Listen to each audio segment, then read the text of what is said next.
ভারতের পানিতে ভয়াবহ বন্যার পর নতুন করে আলোচনায় বাংলাদেশের বাঁধ, অর্থাৎ ভারত যেখানে বাঁধ দিয়েছে বাংলাদেশও সীমান্তের ভেতরে সেই নদীতে বাঁধ তৈরি করবে। এতে বর্ষাকালে ভারত পানি ছেড়ে দিলেও সেই পানি বাংলাদেশের বাঁধে এসে আটকে যাবে এবং আমরা বন্যার হাত থেকে রক্ষা পাব।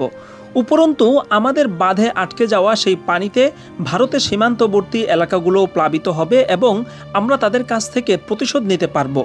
এই ধরনের চিন্তাকে মাথায় রেখে বাঁধ নির্মাণের একটা দাবি সামাজিক মাধ্যমে জোরালোভাবে দেখা যাচ্ছে। আজকে আমরা ভৌগোলিক অবস্থান এবং কারিগরি দিক থেকে দেখার চেষ্টা করব যে বাংলাদেশের ভেতরে বাঁধ দিয়ে বন্যা ঠেকানো কিভাবে সম্ভব।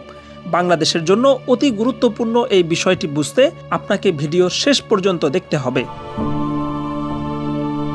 এখানে মৌলিক একটা বিষয় হচ্ছে, উজানের দেশ হওয়ায় ভারতের অবস্থান উপরে, ভাটির দেশ হওয়ায় বাংলাদেশের অবস্থান নিচে। কাজেই পানির গতি স্বাভাবিকভাবে বাংলাদেশ থেকে ভারতের দিকে নয়, বরং ভারত থেকে বাংলাদেশের দিকেই থাকবে। এবার লক্ষণীয় বিষয় হচ্ছে, শুষ্ক মৌসুমে ভারত যখন উজান থেকে পানি আটকে দিবে তখন নিচ থেকে বাংলাদেশের বাঁধ তো সেই পানি টেনে আনতে পারবে না। ফলে বাঁধ নির্মাণের পরেও বাংলাদেশের নদীগুলো শীত এবং গ্রীষ্মকালে মৃত অবস্থাতেই পড়ে থাকবে। কাজেই সমস্যা কিন্তু অর্ধেক থেকেই যাবে।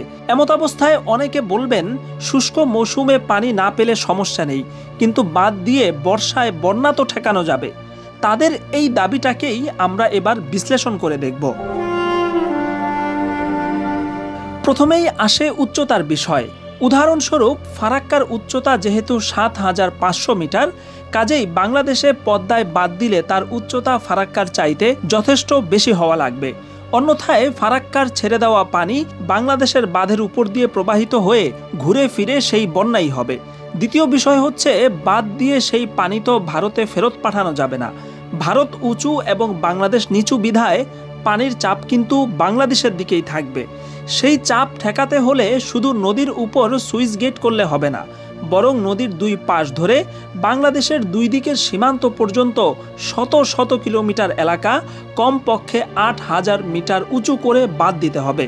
না হলে যতটুকু বাঁধ দিবে তার বাইরে দিয়ে পানি নিচের দিকে গড়িয়ে স্বয়ং বাংলাদেশেই প্লাবিত হবে। এখন প্রশ্ন হচ্ছে, এভাবে নদীর বাঁধ বরাবর দেশের এক মাথা থেকে আরেক মাথা পর্যন্ত বাঁধ দেয়া, তাও আবার এত উঁচু করে, এটা কি আদৌ সম্ভব? আর দুদিকের সীমান্ত পর্যন্ত যদি বাঁধ দেওয়াও হয়, তাহলে সীমান্তের দুই পাশ দিয়ে গড়িয়ে সেই পানি শুধু ভারতকে না, বাংলাদেশকেও ডুবিয়ে দিবে। তাছাড়া আরেকটা বড় ব্যাপার হচ্ছে, আমরা কয়টা নদীতে এত লম্বা করে বাঁধ দেব? ভারত বাংলাদেশের মধ্যে যৌথ নদীর সংখ্যা ৫৪টি। এর মধ্যে ৩০টি নদীতে ভারত বাঁধ দিয়েছে, বাকিগুলোতেও বাঁধ দেওয়ার প্রস্তুতি নিচ্ছে।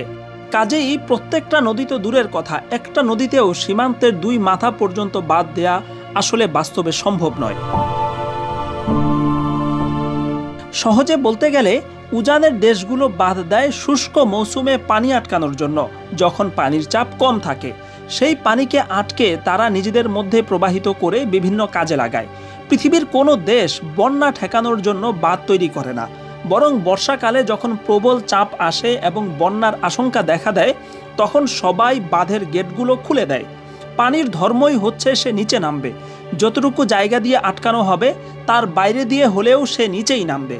তাছাড়া জলবায়ু পরিবর্তনের কারণে হিমালয়ের বরফ যেভাবে গলতে শুরু করেছে, তাতে অস্বাভাবিক কোনো ঢল হিমালয় থেকে নেমে আসলে কোনো শক্তিশালী বাঁধ দিয়েই সেই ঢল ঠেকানো সম্ভব হবে না।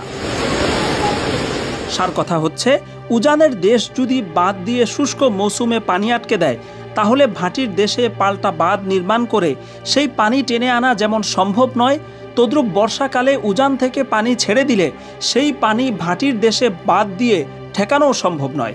শুনতে খারাপ লাগলেও বাংলাদেশ যেহেতু ভাটির দেশ, তাই বাংলাদেশের জন্য এটাই প্রাকৃতিক বাস্তবতা। তবে আশার কথা হচ্ছে, বাংলাদেশের হাতে এই সমস্যার রাজনৈতিক এবং প্রাকৃতিক দুই রকম সমাধানই আছে। রাজনৈতিক সমাধান হচ্ছে আন্তর্জাতিক জায়গাগুলোতে অভিযোগ করে ভারতের উপর কূটনৈতিকভাবে চাপ সৃষ্টি করা, যাতে ভারত সমস্ত নদীর ক্ষেত্রেই পানি বন্টনের একটা চুক্তির মধ্যে আসে। কিন্তু এতে কাজ না হলেও কাঁটা দিয়ে কাঁটা তোলার পদ্ধতি আছে। নদী এবং বাঁধের ক্ষেত্রে বাংলাদেশ যেমন ভারতের উপর নির্ভরশীল, তদ্রূপ সেভেন সিস্টার, চিকেন নেক এবং ট্রানজিট সহ বেশ কয়েকটি দিক থেকে ভারতও বাংলাদেশের উপর নির্ভরশীল। সেই জায়গাগুলোতে ভারতকে কোণঠাসা করতে হবে, যাতে ভারত বাধ্য হয়ে নদীর বিষয়ে আপোষে আসে। তবে আসল সমাধান হচ্ছে প্রাকৃতিক সমাধান। বাংলাদেশের সমস্ত নদী নালা এবং খালগুলোকে ঠিক করতে হবে, খনন করতে হবে। একটা মাস্টার প্ল্যান করে নিয়মতান্ত্রিকভাবে নদীগুলো ড্রেজিং করতে হবে, যাতে পানি আসলেও এসব নদী নালা দিয়ে সাগরে নেমে যেতে পারে। আজকের এই পরিস্থিতির জন্য ভারতের পাশাপাশি আমরা নিজেরাও দায়ী। আমরা সমস্ত নদী নালা খাল বিল দখল করে ভরাট করে ফেলেছি। এ কারণে শুধু ভারতের ঢল নয়, যখন এমনিতেও দেশে একটু বেশি বৃষ্টিপাত হয়, ঢাকা সহ দেশের বিভিন্ন অঞ্চল তখন প্লাবিত হয়ে যায়, জলাবদ্ধতা তৈরি হয়। কাজেই দেশের সমস্ত নদীনালা মেরামত করতে হবে। তাহলে ভারত পানি ছেড়ে দিলেও সেটা অধিকাংশ ক্ষেত্রে এমনিতেই নদীনালা দিয়ে নেমে সাগরে চলে যাবে। কাজেই বাঁধের বিপরীতে বাঁধ নির্মাণের চটকদার স্লোগানের পরিবর্তে আমাদেরকে বাস্তবমুখী সিদ্ধান্ত নিতে হবে। সামনে ভারত আরও বেশি নিষ্ঠুরতা দেখাতে পারে, তাই আমরা যত দ্রুত বাস্তবমুখী পরিকল্পনা নিয়ে মাঠে নামব, ততই আমাদের মঙ্গল। সতর্কতার সাথে পরিকল্পিত পদক্ষেপ নিলে কুমিল্লা, ফেনী কিংবা সিলেটের পরিণতি আমাদেরকে আর দেখতে হবে না।